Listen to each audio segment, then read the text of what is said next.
OK, well, we can't avoid the big story in footballing terms that's been dominating this week. It's not in relation to the pitch, although probably a bit closer to the pitch than we'd want to. It's in relation to this payment, FIFA to the FAI. We've had lots of alternate views.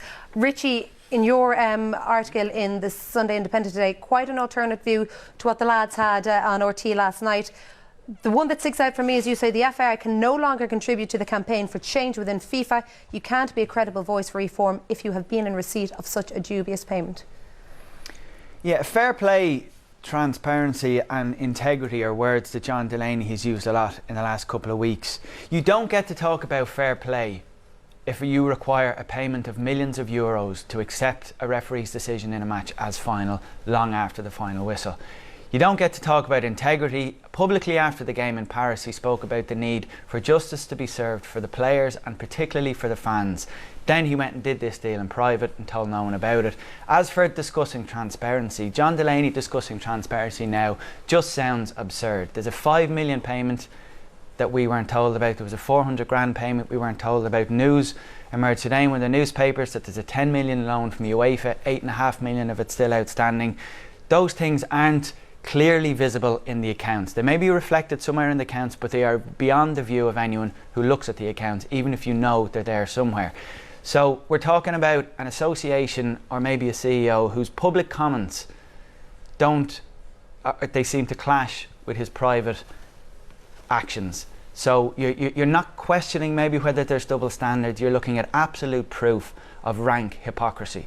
So we heard John Delaney talk about the need for football to change, and he was doing it in relation to other people's behaviour, Sepp Blatter in particular and FIFA as an organisation. We've now moved from being someone who can contribute, like I wrote today, to change being needed in football, to someone whose behaviour needs to change. You can't stand over a payment of multi-million euros because you're not happy with a result when there's no legal basis recognised by anyone for the payment. You then agree to be kept silent.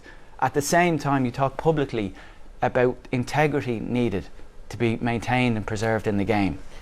You can't do rank hypocrisy. Yeah, well, John said you've got to show everything, but they have said that it is there somewhere. That 5 million is in an account. They've showed that. But they never told the Irish public about it. Okay, do the Irish public have to know about it? If FIFA tell you if FIFA tell you keep it quiet, I'll give you 5 million quid. Now you've got a big dilemma. Do I keep this quiet, or do I get my association 5 million quid, which I'm not going to have? It helps part build our stadium. It's come out now because FIFA have come out and mentioned it first. Because if John Delaney had to come out and mention it before that, it would have been a €250,000 fine. But FIFA is the world governing body who is being investigated, or high-ranking members, for corruption. John Delaney has spoken out against Sepp Blatter. Is there not something ethically wrong with receiving a payment and to which you are not entitled to? There is no legal basis for it. Yeah, there's no legal basis for it, but it is a corruption. But is it ethically or morally correct to accept it, Ronnie?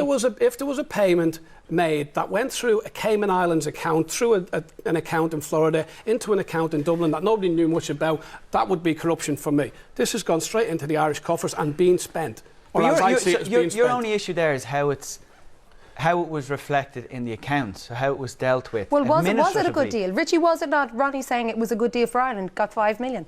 Well, that's okay if your entire basis for assessing anything in football is self-interest. So you look at a scenario and say, did we do well out of it? If we did, grand, it was a deal well done, which is fine if you're of that view. But we've a CEO who has positioned himself as completely against that. He's stood for, abstract things like fair play, integrity, honesty, decency, transparency. Public words from John Delaney. We see the behaviour of John Delaney in the FAI, which show very little resemblance to those. So you're talking about a credibility issue. Possibly on a personal basis, certainly as an association. If they're willing to hide all this, and they find no issue with hiding this, well, you'd have to ask the question, look, what else has been here? You've got to ask that same question to a lot of other countries as well then. Because FIFA have been shown now to be corrupt. Absolutely. So is it just Ireland, if we're saying it's corruption giving money to Ireland, have they not been corrupt and giving money to other countries that nobody's mentioning? But it's no defence to say, well, other people are doing it too. You can't stand over your behaviour simply by the fact that other people are guilty of that behaviour too. Unfortunately, that's all we have time for tonight. So much more to be said on that subject, no doubt, over the coming weeks and months, probably years as well. Thank you very much, both Richie and Ron.